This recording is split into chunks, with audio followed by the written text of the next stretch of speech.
नमस्कार। कार्यक्रम में आपका बहुत बहुत स्वागत है।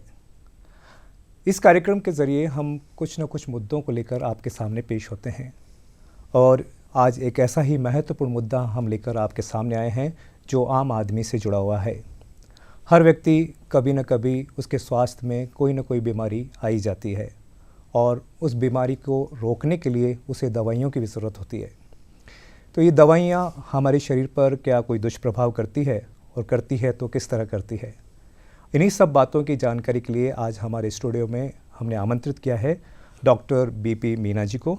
आप emergency medical SMS hospital Jaipur में सीनियर प्रोफेसर हैं। मीना साहब, आपका बहुत बहुत स्वागत है। Thank you so much. Thank you sir. Thank you. Doctor साहब, बीमारी की हमने बात करी तो बीमारी में आदमी जो है बुखार हो, खांसी हो, छोटी हो या बड़ी बीमारी हो, डॉक्टर के पास जाते हैं और डॉक्टर साहब उन्हें मेडिसिन लिख कर देते हैं।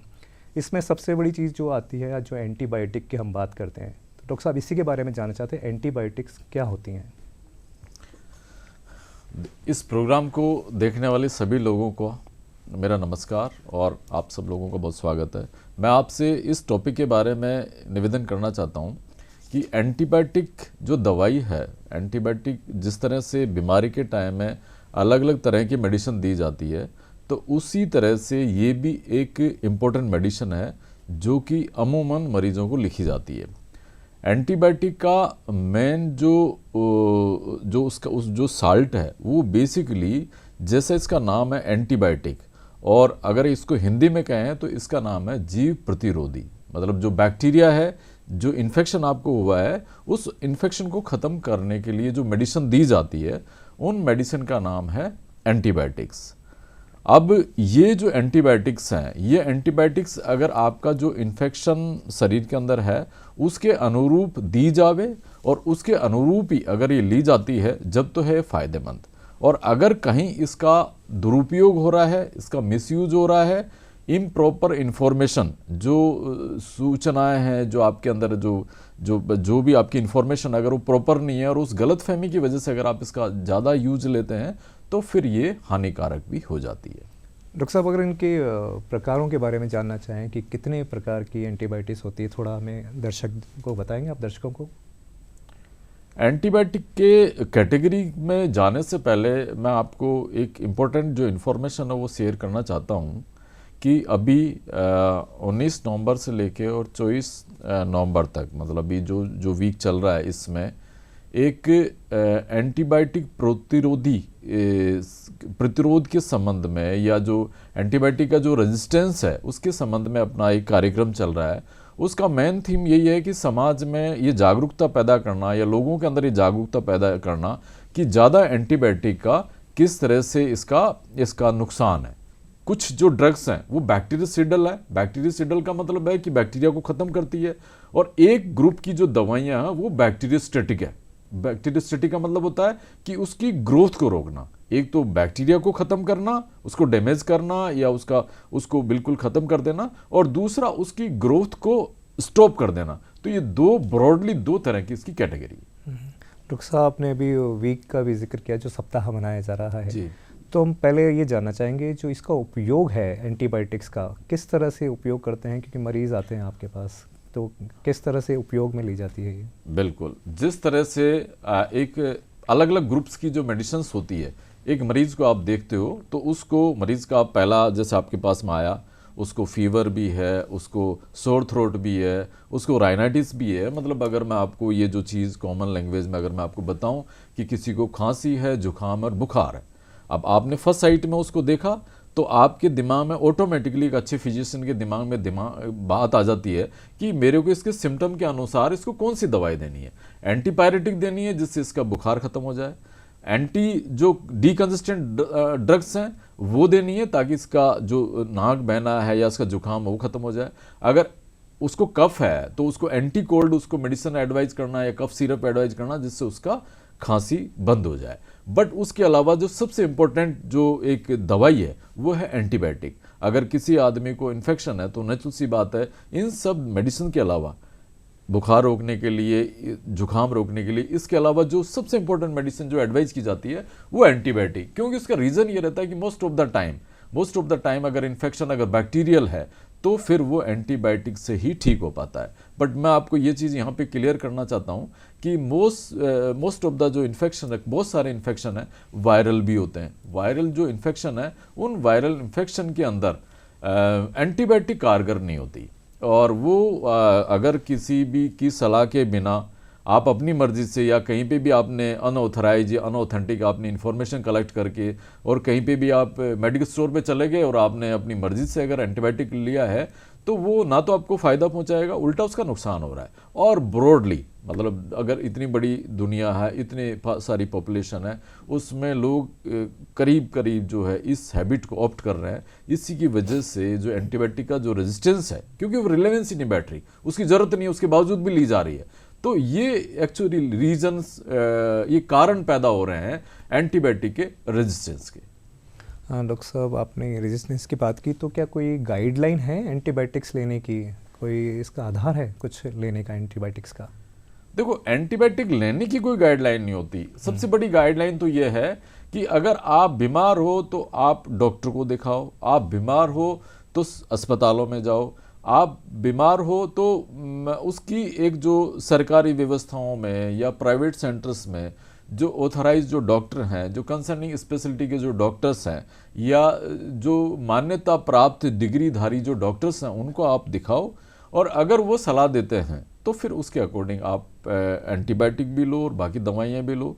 और एंटीबायोटिक तो इसलिए और भी ज़्यादा ज़रूरी ही हो जाती है क्योंकि अगर कोई पढ़ा लिखा डॉक्टर, अच्छा अगर जो पोस्ट ग्रेजुएट है या ग्रेजुएट जो डॉक्टर है, वो अगर आपको एडवाइस करेगा तो आपको रैशनलाइज, मतलब जो आवश्यकता है और जो उसके एक्सपीरियंस के हिसाब से प्राइमरीली आपको लग रहा है भाई ये इन्फेक्शन है, ये एंटीबायोटिक इसके अंदर कारगर हो सकती है, तो सिर्फ आपको वही एडवाइस करेगा, आलतू फालतू वो एडवाइस नहीं करेगा। जबकि आप अगर स्वयं के स्तर पे लेंगे या किसी लोकल प्रैक्टिशनर से लेंगे या वो आदमी जो क्वेक्स हैं या जो लोकल प्रैक्टिशनर हैं, अगर उनसे लेंगे तो फिर मेरे ख्याल से उनको इस बात का अनुभव नहीं होता है कि भाई क्या दवाई देनी चाहिए, और उनसे अगर आप लेंगे तो उस दवाई का उतना फ़ायदा नहीं होगा बल्कि नुकसान होगा। नुकसान कैसे होगा कि जो मेडिसिन ली जा रही हैं वो ना तो आपकी बीमारी को ठीक कर पा रही है और उल्टा उसका शरीर के ऊपर नुकसान हो रहा है। डॉक्टर साहब, बहुत ही महत्वपूर्ण बात आपने ये कही। अमूमन क्या होता है, छोटा सा यानी कोई किसी के फीवर आ गया या खांसी हो गई, राइट, तो कई बार जैसे हम देखते हैं जो झोला छाप डॉक्टर जिन्हें भी कहा जाता है, वहाँ लोग संपर्क में आते हैं, उनसे दवाई ले लेते हैं। कई बार क्या होता है, स्वविवेक के आधार पर भी आदमी मेडिकल स्टोर गया और उसने फला दवाइयाँ ले ली। तो डॉक्टर साहब, ये कितना सही है और कितना गलत है, और डॉक्टरी सलाह के अकॉर्डिंग आप क्या गाइड करेंगे हमारे दर्शकों को?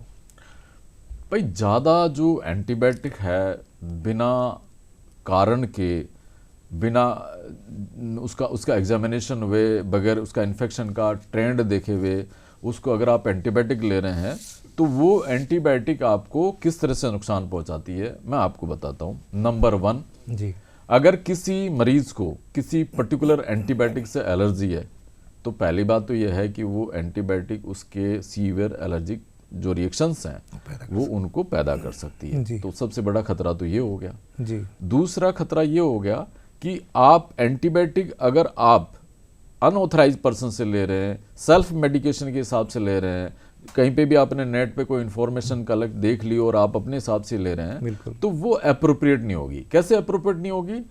वो जरूरी नहीं है कि जो आप सोच रहे हैं उस हिसाब से ठीक हो, जरूरी नहीं है कि आप उसकी जो कैलकुलेटेड डोज है उसके अकॉर्डिंग आप ले रहे हैं, तो उसकी डोज भी का भी डाउट रहेगा। वो आप कितनी लेनी चाहिए, कितने समय के लिए लेनी चाहिए। बहुत सारे लोग हैं जो 1 दिन लेके 2 दिन लेके भाई ठीक है मेरे ठीक हो जाएगा, कई लोग ऐसे हैं जो कंटिन्यूसली लेते रहते हैं। तो ये भी एक बहुत बड़ा रीज़न है एंटीबायोटिक रेजिस्टेंस का कि अगर आपने एडिक्वेट डोज में नहीं ली है, मतलब उसको जितना ज़रूरत है उस हिसाब से, अगर उससे कम समय के लिए तभी भी, और अगर उससे ज़्यादा समय के लिए ली है तभी भी, इसमें रेजिस्टेंस का पॉसिबिलिटी रह जाता है। अब एलर्जिक रिएक्शंस हो गया आपका, उसकी एंटीबायोटिक की वजह से आपका ये ड्रग रेजिस्टेंस हो गया, और सबसे इम्पोर्टेंट बात यह है कि आप ज़्यादा एंटीबायोटिक लेने की वजह से आपकी इंटेस्टाइन के अंदर जो बैक्टीरिया होते हैं, कुछ ऐसे बैक्टीरिया होते हैं जो फ़ायदेमंद रहते हैं, इसको बोलते हैं बैक्टीरियल फ्लोरा, वो आपके अंदर बॉडी के अंदर विटामिन्स का और कई ऐसी जो अच्छी चीज़ें हैं उसको देते रहते हैं शरीर को, ताकि शरीर का इंटेस्टाइन अच्छा रहे। अब ज़्यादा एंटीबायोटिक लेने से वो बैक्टीरिया जो है वो ख़त्म हो जाते हैं, तो उसकी वजह से आपका डायरिया हो जाता है, आपको बाकी जो विटामिन्स की कमी हो जाती है, डायरिया हो जाता है। उसकी वजह से जो सेकंड इन्फेक्शन है, जिसको फंगल इन्फेक्शन बोलते हैं, ओरल थ्रस है ना, ये हो जाता है। बहुत जो फीमेल्स है उनके अंदर जो पेशाब के रास्ते का जो इन्फेक्शन है, जिसको वेजाइनल इन्फेक्शंस कहते हैं, फंगल इन्फेक्शन है, वो सारी की सारी जो चीज़ें हैं ये ज़्यादा एंटीबायोटिक लेने की वजह से भी ये सारी की सारी चीज़ें हो जाती हैं। जी डॉक्टर साहब, ये आपने बताया, तो सकारात्मक और नकारात्मक असर, किस तरह के असर देखने को मिलते हैं अगर जैसे ज़्यादा एंटीबायोटिक का कोई सेवन करता है या गलत एंटीबायोटिक कोई ले लेता है? नहीं, सकारात्मक तो ये है कि भाई अगर कोई इन्फेक्शन है, जी, किसी को रेस्पिरेटरी इन्फेक्शन है, किसी को यूरिनरी रूट का, पेशाब के रास्ते का इन्फेक्शन है, किसी को जीआईटी का इन्फेक्शन है, कोई भी, या किसी को गले का इन्फेक्शन है, तो नेचुरल सी बात है एंटीबायोटिक जरूरी है। एंटीबायोटिक जरूरी है, बट वो एंटीबायोटिक अप्रोप्रिएट होनी चाहिए, बिल्कुल वो होनी चाहिए कि जो उसको दी जानी चाहिए, उसकी डोज बराबर होनी चाहिए, उसका टाइम ड्यूरेशन बराबर होना चाहिए, और उसके बावजूद भी अगर आराम नहीं मिल रहा है तो फिर उसका अपन उसकी ड्रग सेंसिटिविटी टेस्ट कराते हैं। तो ड्रग अगर लंबे टाइम तक एक मरीज अगर कोई एंटीबायोटिक ले रहा है तो और उसके बावजूद भी उसका फ़ायदा नहीं मिल रहा है, तो उसको फिर ये इवेल्युएशन ज़रूरी है कि ये जांच करना ज़रूरी है कि भाई ये बैक्टीरियल इन्फेक्शन है या ही है। ज़रूरी नहीं है कि बैक्टीरियल इन्फेक्शन हो, अगर मान लो वायरल इन्फेक्शन हुआ या फंगल इन्फेक्शन हुआ तो उससे एंटीबायोटिक से तो ठीक नहीं होगा। तो एक तो ये चीज़ देखना ज़रूरी है। सेकंड चीज़ ये है कि वो अगर मान लो बैक्टीरियल इन्फेक्शन है भी, तो वो जो दवाई दी है उससे वो बैक्टीरिया मर रहा कि नहीं मर रहा। तो ड्रग सेंसिटिविटी एक टेस्ट होता है, और मेरे ख्याल से ये इसमें मेडिकल साइंस में इन सब चीज़ों को बाकी जो रूटीन के जो टेस्ट कराते हैं, आपका शुगर का और बीपी शुगर का और आपका एलएफटी लीवर फंक्शन है, किडनी फंक्शन जो टेस्ट कराते हैं, बाकी रूटीन टेस्ट है। इसी तरह से मैं मानता हूं कि आने वाले टाइम में ड्रग सेंसिटिविटी टेस्ट भी बहुत मैंडेटरी होना चाहिए, ताकि सिर्फ वही दवाई मरीज को दी जाए जो उसके सेंसिटाइजेशन रखती है, जिससे उसका जो कफ है या उसका ब्लड है उसका अपन कल्चर करके देख लेते हैं कि भाई इसमें ये बैक्टीरिया है और ये इस बैक्टीरिया से ही ये इस पर्टिकुलर एंटीबायोटिक से ये बैक्टीरिया मर रहा है, तो वही एंटीबायोटिक एडवाइस करना ठीक रहेगा। ये बहुत ही महत्वपूर्ण बात की डॉक्टर साहब आपने। तो इसके लिए मैं पूछना चाहूँगा, कितने अवेयर हैं हम लोग इस जो आपने बात की ड्रग से? अभी भी देखो इसके अंदर बहुत कम अवेयरनेस है। मतलब मैं अगर आपको मेरा पर्सनल एक्सपीरियंस बताऊं जी, तो कई दिन तक अपन वेट करते रहते हैं कि आईसीयू में मरीज भर्ती है, और देखते रहते हैं कि यार इसको ये दे दिया वो दे दिया, मतलब बजाय उसका ड्रग सेंसिटिविटी के जो आपकी अल्टरनेट एंटीबायोटिक्स हैं वो बदलते रहते हैं कि अभी 2 दिन ये दे दी, फिर ये 2 दिन, फिर नहीं कवरेज हो रहा, तो एक्चुअली उसके ऊपर डॉक्टर के ऊपर भी प्रेशर रहता है कि सामने वाला भी ये बात देखता है कि यार इसने दवाई एडवाइस की है इन्होंने और फ़ायदा नहीं मिल रहा, तो वो भी थोड़ा अपनी इमेज की वजह से मेडिकल आपका जो एफिशिएंसी है उसको चक्कर में उसको भी अपना प्रूव करना होता है कि मैं अच्छा हूँ, तो इस वजह से वो देते रहते हैं। बट मेरे ख्याल से अच्छा, दूसरी बात जी, कल्चर का जो रिपोर्ट है वो भी थोड़ा टाइम लगाता है, तो आदमी सोचता है 2 दिन 3 दिन में कल्चर की रिपोर्ट आएगी, उससे अच्छा तो कोई दूसरी ट्राई करके देख लेते हैं। जी, बिल्कुल। तो कल्चर सेंसिटिविटी, बैक्टीरिया की कल्चर सेंसिटिविटी का एक सीधा सीधा मतलब जो लोग सुन रहे हैं उनको अगर ये चीज़ मैं आपको आसान भाषा में मैं कहूँ, बिल्कुल, तो उस जो भी आपका बलगम आया, थूक आया, अब थूक की अपन ने जांच कर ली, तो जांच कर ली तो पता लग गया कि ये कोई सिंपल बैक्टीरिया है, टीबी का बैक्टीरिया है ना, तो फिर अपन उसी ट्रैक पे चलेंगे कि जिस तरह का इन्फेक्शन है तो उस हिसाब से अपन दवाई उसको एडवाइस करेंगे। पर इसी तरह से ब्लड का कल्चर भी है, अगर मान लो लंबे टाइम तक किसी को अगर कोई एंटीबायोटिक से फायदा नहीं मिल रहा तो ब्लड कल्चर करवाना जरूरी है। तो मेरे ख्याल से ये जो ड्रग सेंसिटिविटी का जो टेस्ट है इसको बहुत ज़्यादा प्रमोट करने की आवश्यकता है, ताकि सटीक एंटीबायोटिक लगे, उतनी एंटीबायोटिक लगे जितनी ज़रूरत है, और सेम टाइम अगर किसी का लीवर फंक्शन है या किडनी का फंक्शन ऑलरेडी इम्पेयर्ड है, मतलब किसी को लीवर की बीमारी है, किडनी की बीमारी है, तो ज़्यादा एंटीबायोटिक वैसे भी उसमें नुकसान करेगी, तो उनको फिर वो दवाई उसी तरह की एंटीबायोटिक एडवाइस करनी चाहिए जो लीवर के लिए किडनी के लिए वो प्रोटेक्टिव हो। जी। वो उनको फर्दर आगे नुकसान नहीं पहुंचाए। बिल्कुल, ये बहुत ही महत्वपूर्ण बात है कि किसी को भी कोई बीमारी हो जाती है, अगर हॉस्पिटल में एडमिट होते हैं तो ये ड्रग टेस्ट अगर उनका होता है तो डॉक्टर्स जो होते हैं उनको भी सहूलियत होती है और मरीज़ को भी होती ही है। डॉक्टर साहब, आज हम अब बात करें जो हमारा मुद्दा है आज का, उसी के ऊपर कि एंटीबायोटिक रेजिस्टेंस। तो डॉक्टर साहब, ये क्या है एंटीबायोटिक रेजिस्टेंस? एंटीबायोटिक रेजिस्टेंस का दो तरह से है कि या तो जो दवाई दी जा रही है, जो एंटीबायोटिक दी जा रही है, उसका असर शरीर के ऊपर खत्म हो जाता है। मतलब अपन जनरली एंटीबायोटिक मरीजों को एडवाइस करते हैं उसका इन्फेक्शन खत्म करने के लिए। अब वो इन्फेक्शन चाहे तो आपका वैसे स्वाभाविक इन्फेक्शन, जैसे मतलब आपको जुकाम हुआ, खांसी हुआ, निमोनिया हुआ, जो भी है, या जीआईटी का इन्फेक्शन हुआ या यूरिनरी ट्रैक्ट का इन्फेक्शन हुआ, तो एक तो ये कारण है, इस वजह से अपन एंटीबायोटिक उसको एडवाइस करते हैं। दूसरा, अपन पोस्ट ऑपरेटिव जो भी सर्जिकल प्रोसीजर से गो थ्रू होता है, जिस किसी भी मरीज की छोटी बड़ी जो भी सर्जरी होती है, तो उसके बाद में उसका इन्फेक्शन फ्लेयर अप नहीं हो, उसका इन्फेक्शन बढ़े नहीं, तो उसके लिए अपन एंटीबायोटिक उसको एडवाइस करते हैं। तो ये तो कारण है एंटीबायोटिक दिए जाने का। अब रही बात उसके फायदे नुकसान का, तो फायदा तो नेचुरल सी बात है कि इन्फेक्शन को खत्म करने के लिए दिया जाता है। अब नुकसान में तो एक्चुअली जब बैक्टीरिया एक तो अपने आप को उस एंटीबायोटिक के अनुरूप ढाल लेता है जी, एक जो है बैक्टीरिया के अंदर खुद के अंदर जीन ट्रांसफॉर्मेशन हो जाता है। तो इन दोनों रीजन की वजह से उसके अंदर जो दवाई का जो असर है वो खत्म हो जाता है, उस एंटीबायोटिक का असर खत्म हो जाता है, मतलब वो बैक्टीरिया उसे खत्म नहीं होगा। ठीक है, तो वो उसको बोलते हैं रेजिस्टेंस। ओके, तो ये सारी की सारी जो चीजें हैं ये लॉन्ग टर्म में जब आप ज्यादा एंटीबायोटिक्स का जब यूज करते हैं, वो यूज टू हो जाती हैं शरीर के लिए, वातावरण के लिए। और जैसा पूरी देश दुनिया में बाकी चीज़ों में आदमी का ये परिवेश में देखा जाता है कि आदमी ढल जाता है, ज़्यादा गर्मी झेल लेता है, ज़्यादा सर्दी वाला, तो उसी तरह से बॉडी सिस्टम के अंदर भी जो बैक्टीरिया है उनको अगर एक रिपीटेडली एक पर्टिकुलर एंटीबायोटिक से एक्सपोजर होता है तो वो भी उसको टॉलरेट कर लेते हैं। वो एक नेचुरल सी उनके अंदर पावर आ जाती है, बिकॉज ऑफ जीन ट्रांसफॉर्मेशन उसको कह सकते हैं, या फिर वो उनको अपना अडेप्टेशन मान लो, तो उसकी वजह से वो जो दवाइयों का असर है, एंटीबायोटिक का जो असर है वो खत्म हो जाता है। और ये फिर बहुत आगे बहुत serious problem day by day और क्रिएट होने जा रही है अगर अपन इसका अगर उसको लिमिट नहीं करेंगे। तो उसका रीज़न क्या है कि जब जो भीड़ है, जो वातावरण है, उसकी वजह से इन्फेक्शन बढ़ रहा है, पर एंटीबायोटिक्स की लिमिटेशंस हो रही हैं। और अगर एंटीबायोटिक्स की लिमिटेशन हो रही हैं या उनकी असर खत्म हो रहा है शरीर के ऊपर, तो ये बहुत फिर घातक है आगे के समय के लिए। जी साहब, डॉक्टर साहब, ये साधारण भाषा में अगर बात करें तो ज़्यादा एंटीबायोटिक लेने से शरीर को जो अंदर बैक्टीरियाज हैं वो उसके आदी हो जाते हैं और फिर वो दवाइयों का असर लॉन्ग टर्म में जाके वो खत्म सा ही हो जाता है, असर खत्म हो बॉडी नहीं ले पाती, खत्म हो जाता है, या तो असर खत्म हो जाता है, या फिर वो जीन ट्रांसफॉर्मेशन की वजह से अपने आप को कुल मिला के जो एंटीबायोटिक का जो असर है शरीर के ऊपर खत्म हो जाता है, और जो इन्फेक्शन शरीर के अंदर एग्जिस्ट कर रहा है वो इन्फेक्शन खत्म नहीं होता।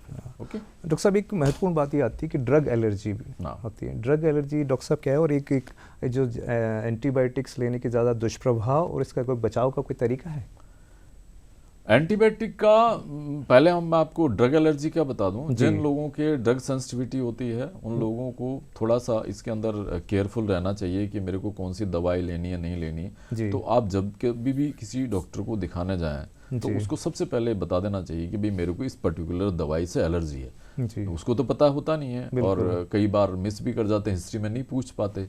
तो इस तरह की अगर आपके पास में कोई हिस्ट्री है या आपको इस तरह की कोई प्रॉब्लम है तो आपको बता देना चाहिए। फिर होगा क्या असल में कि आपका ड्रग सेंसिटिविटी टेस्ट होगा।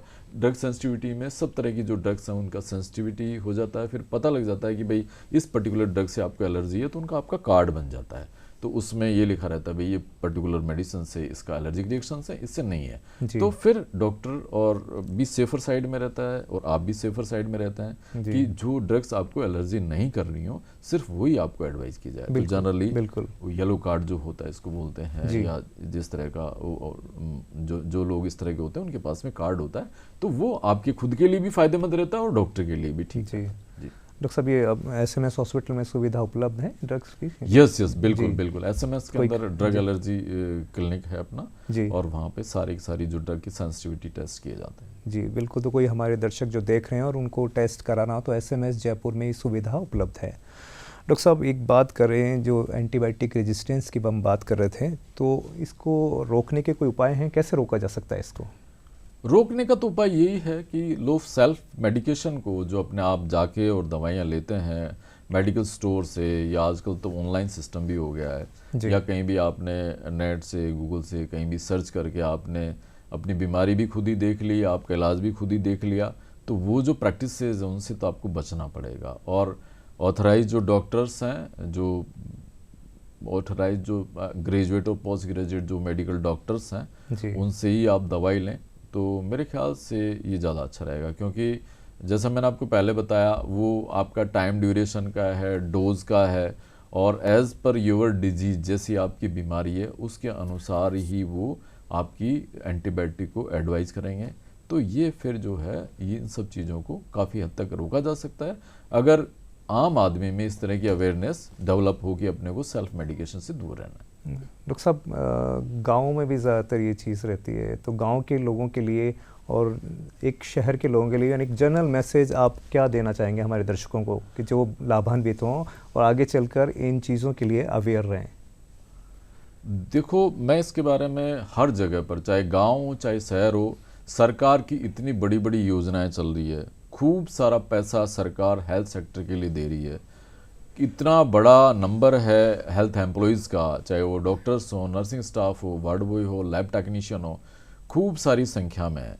अब उनसे अपनी सेवाएं लेना हर गांव की पंचायत के, वहाँ के लोगों का, उनका अपना अधिकार बनता है। आप वहाँ पे जाके सेवाएं लें, और जो ऑथेंटिक, जो ऑथराइज जो आपके सेंटर्स हैं, उनसे ही आप, चाहे वो शहरी क्षेत्र हो चाहे ग्रामीण क्षेत्र हो, जो आपके अधिकृत अस्पताल हैं, वहीं से आप दवाइयाँ लें, तो मेरे ख्याल से काफ़ी हद तक अपन ये जो समस्या है इससे अपन निजात पा सकते हैं।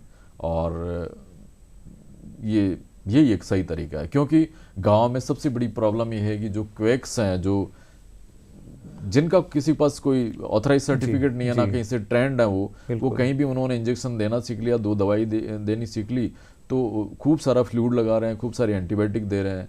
तो मतलब वो जो चीज़ है वो समाज के लिए भी बहुत घातक है।